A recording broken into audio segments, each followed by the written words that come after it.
আসসালামু আলাইকুম এভরিওয়ান। গতকাল রাত্রে হাই কমিশনার মহামান্য তিনি বাংলাদেশের ভিসা সম্পর্কে যে তথ্যগুলো দিয়েছেন খুবই গুরুত্বপূর্ণ তথ্য এবং খুবই ইম্পর্টেন্ট, এবং এটা বাংলাদেশের সকলের জন্য খুবই ইম্পর্টেন্ট, বিশেষ করে মেডিকেল সম্পর্কে। তো যারা গতকালকে লাইভটা তো অনেকেই শুনেছেন, প্রায় 100-200 লোকের মতো ছিলেন। আর যারা শুনেন নাই তাদের উদ্দেশ্য, যারা শুনেছেন তারা আপনার চাইলে ভিডিওটা না দেখতে পারেন।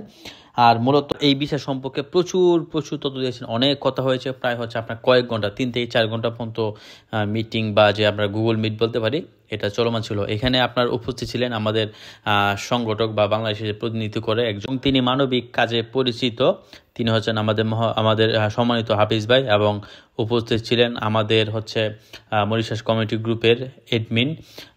প্রধান অতিথি হিসেবে ছিলেন মহামান্য হাই কমিশনার এখানে যা যা বলেছে তার থেকে আরও বেশি আমাদের অনেক বাংলাদেশিরা এখানে উপস্থিত ছিলেন মিটিংয়ে, গুগল মিটে।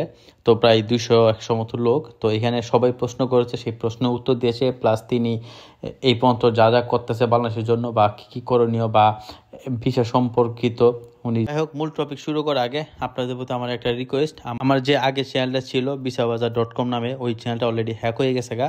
আমি আনার জন্য অনেক চেষ্টা করতেছি, হচ্ছে না, জানি কিনা হবে না, হওয়ার সম্ভাবনা অনেক বেশি। তো আমি চাইবো আপনার সাথে তো আমার সম্পর্ক ডিসকানেক্ট না হয়, এই জন্য আমি একটা পেজ খুলেছি। পেজের লিঙ্ক ইউটিউবের নিচে দেওয়া আছে বা ট্রাভেল কিং নামে আছে, আপনারা ফেসবুকে সার্চ দিলেই পেয়ে যাবেন। ওখানে নিয়মিত এখন থেকে ভিডিও আপলোড দিব। যেহেতু আপনাদের প্রতি আমার বিনীত অনুরোধ, আপনারা যারা আমার ভিডিও দেখেন বা দেখতে আগ্রহী, আপনারা অবশ্যই আমার পেজে চলে আসবেন, দেখো ওই পেজে নিয়মিত আপডেট দেওয়া হবে। তো যাই শুরু করি মূল টপিক। তো দেখেন, গতকাল যে হাই কমিশনার তিনি বলেছেন ভিসা খুব দ্রুতই চালু হতে যাচ্ছে বাংলাদেশিদের জন্য। খুব দ্রুতই চালু করার জন্য উনি যা যা করণীয় সব কিছু করে যাচ্ছেন এই পর্যন্ত। এই উল্লেখযোগ্যভাবে উনি যা যা করতেছে বাংলাদেশিদেরকে দেশের সরকারের চোখে অথবা এই দেশের মানুষের চোখে পজিটিভ বা ভালো দিক দেখার জন্য উনি যা যা করণীয়, যেমন হচ্ছে আপনার ব্লাড ডোনেশন, তারপর হচ্ছে সামাজিক কাজ, যেমন হচ্ছে আপনার সমুদ্র ক্লিন, এরকম ভালো ভালো কিছু কাজকর্ম করে যাচ্ছে উদ্যোগে। এগুলো সফলভাবে হচ্ছে, এমনকি এই দেশের কিছু লোক আমাদেরকে এখনো ভালো জানে।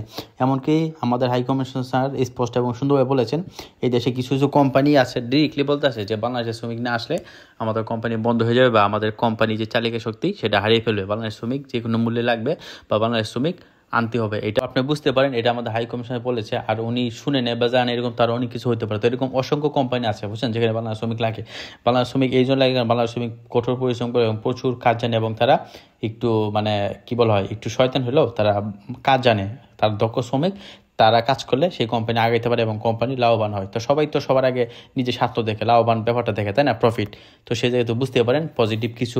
এমনকি আমাদের হাই কমিশনার এটাও বলেছে, বাংলাদেশের শ্রমিকদের যারা এখানে আপনার আনডকুমেন্ট আছে বা আপনাদের যারা কোম্পানিতে কাজ করে, ওদের ওয়ার্ক পারমিট এখনও রিনিউ করা হয় নাই, তাদেরটা অবশ্যই রিনিউ করা হবে, তাদেরটা আবার নতুন করে পারমিট দেওয়া হবে। তাহলে তো বুঝতে পারেন, এত শুনছিলাম যে বাংলাদেশে পারমিট দেওয়া হবে না, টোটালি দেওয়া হবে না, যাদের মেয়াদ শেষ তাদেরকে পাঠিয়ে দেওয়া হবে। যদি পাঠিয়ে দেওয়া হতো তাহলে কাজ করে গেলে এখনও দেশে পাঠাইতেছে না। এমনও আছে সেম কোম্পানিতে কাম করে, যে কোম্পানিতে ছিল এই কোম্পানিতে কাজ করে, অথচ তার ওয়ার্ক পারমিট মেয়াদ নাই। এরকম মনে করেন যে 2 বছর কাজ করে, 2-3 বছর কাজ করতেছে, এখনও কিন্তু রিনিউ হয় নাই। তো এটা কি ইনলিগেল না? এটা অবশ্যই ইনলিগেল।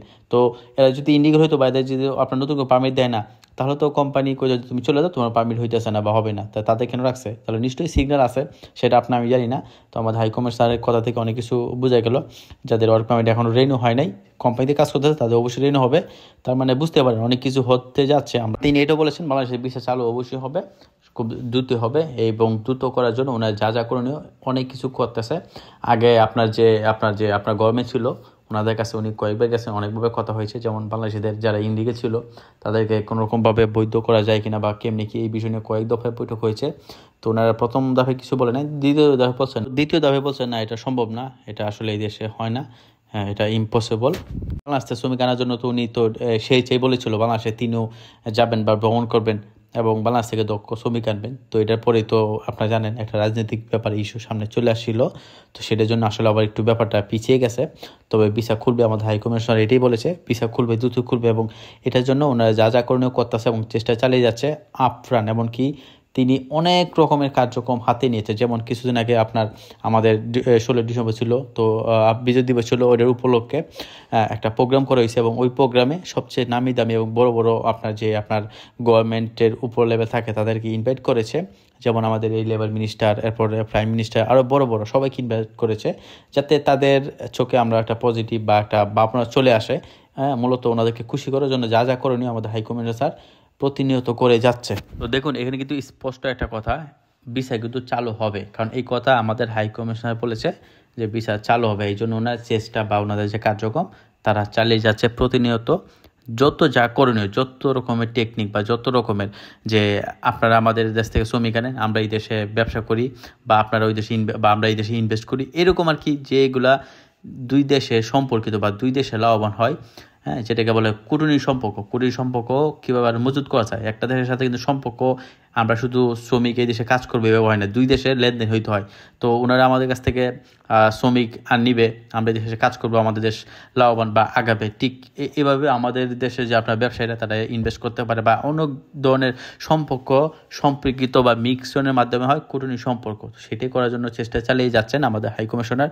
আরও অনেক ধরনের বিজনেস থেকে শুরু করে কি এই দেশে আমদানি রপ্তানি করা যায়, এমনকি ওই যে বাংলাদেশিদের যে টাকা ছাড়া যে সমস্যাটা দীর্ঘদিনের, এটা সমাধানের জন্য ওনারা কার্যক্রম কিছু হাতে নিয়েছে, সেইগুলো সম্ভবত আমরা কয়েক মাসে রেজাল্ট পাবো। সর্বশেষ কথা হচ্ছে আপনাদের আরও অপেক্ষা করতে হবে, যেহেতু আমাদের হাই কমিশনার নির্ধারিত কোনো তারিখ বা কোনো সময় ঘোষণা করেনি, বা উনি বলেছেন চেষ্টা চালিয়ে যাচ্ছি, যা করণীয় আমরা করতেছি।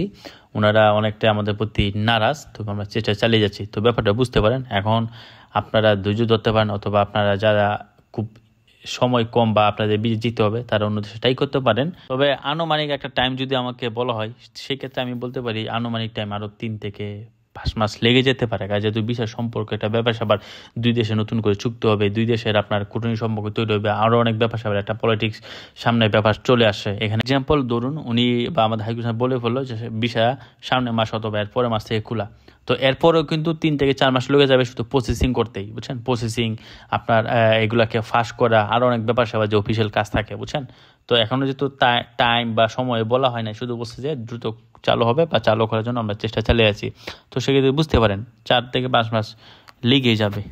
এটা সত্য যে ভিসা খুলবে, হ্যাঁ, বাংলাদেশের জন্য অবশ্যই ভিসা খুলবে। সর্বশেষ আপনাদের প্রতি আমার আরেকটা কথা, আমার যে চ্যানেলটা আছে ইউটিউব চ্যানেল, এই চ্যানেলটা যে কোনো সময় না হইতে পারে, এটাও হ্যাকারের কন্ট্রোলে আছে, নেওয়ার জন্য চেষ্টা চালিয়ে যাচ্ছে। তো আপনারা আমার এই পেজটাতে ফলো বা লাইক দিয়ে এখানেই থাকবেন, বা এখান দিয়ে আসলে এখন থেকে ভিডিও বা নিয়মিত আপলোড দেওয়া হবে, ঠিক আছে? তো আজকে এই পর্যন্ত, ভালো থাকবেন সবাই, কথা হবে এভরিওয়ান।